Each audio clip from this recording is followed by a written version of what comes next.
Festivali I filmit dokumentar të Silverados është një nga më të spikaturit këtu në Shtetet e Bashkuara.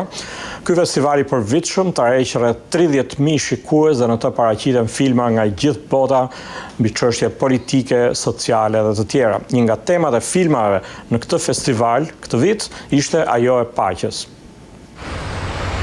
Në Silver Spring të Marylandit, në periferi të kryeqytetit të Shteteve të Bashkuara, adhurues të filmave shkojnë të shohin një seri dokumentarësh të përzgjedhur. Kërkesa është e madhe për këto filma. Mjaft njerëz janë këtu për të ndjekur filmat me mesazh politik apo social. Një prej tyre është dhe filmi Dashuri gjatë kohës së luftës, pjesë e serive me temë paqen që konkurrojnë në festivalin e filmit Silverados.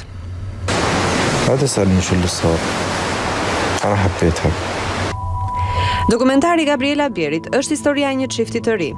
Osama, një palestinez nga territoret e pushtuara arabe, dhe Jasmin, një izraelite. Të dy janë të martuar, por fizikisht të ndarë.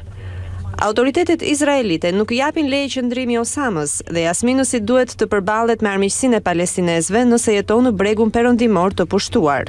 Ata të dy jetojnë përkohësisht në Berlin, por ata ndjen të braktisur nga jeta. Bjerë thot për Zërin e Amerikës se filmi I saj është fytyra njerëzore e konfliktit izraelito-palestinez. Ne kemi në plan që të shfaqim filmin dhe në Izrael dhe në territoret palestineze dhe të ftojmë gjykatësit izraelit për ta parë atë. Sepse të ndjekësh ligjin është një anë e medaljes, por të shohësh se çfarë vështirësish kalojnë njerëzit, shpresoj se mund të jetë ndihmë për ta. Shikuesit janë dakord me këtë mesazh.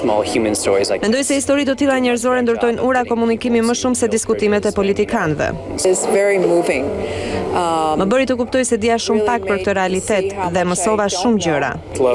Dashuria I kalon të gjitha kufit. Dashuria gjatë kohës së luftës është një nga 5 dokumentarët e përzgjedhur për serit me temën e vendosjes së paqes. Tara Sonnenschein është zëvendës presidente ekzekutive e Institutit Amerikan të Paqes, e cila ka bashkëpunuar për prodhimin e serialit. Instituti I Paqes beson në trajtimin e njëjtë të gjithë komunitetit. Çdo kush ka mundësinë të ndihmojë për paqen. Sunday 30th, 2006, Human Rights Watch in Chad, tape number 3.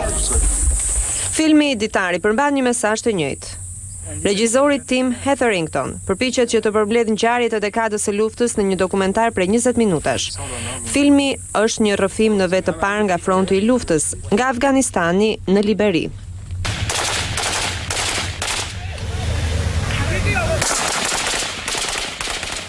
Ai ka dhe më shumë ndikim tani, 2 muaj pas vdekjes së Hetheringtonit ndërsa I mbulonte luftimet në Libi. Duket sikur zëri I tij kumbon nga banesa e fundit.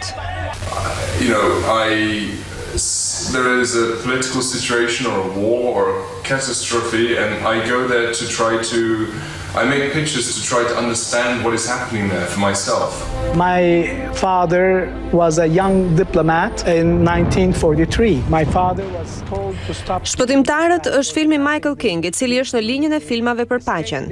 Ai trajton historinë e 12 diplomatëve të cilët sfiduan qeverinë e tyre për të shpëtuar mira hebrej nga nazistët në Europë gjatë luftës së dytë botërore.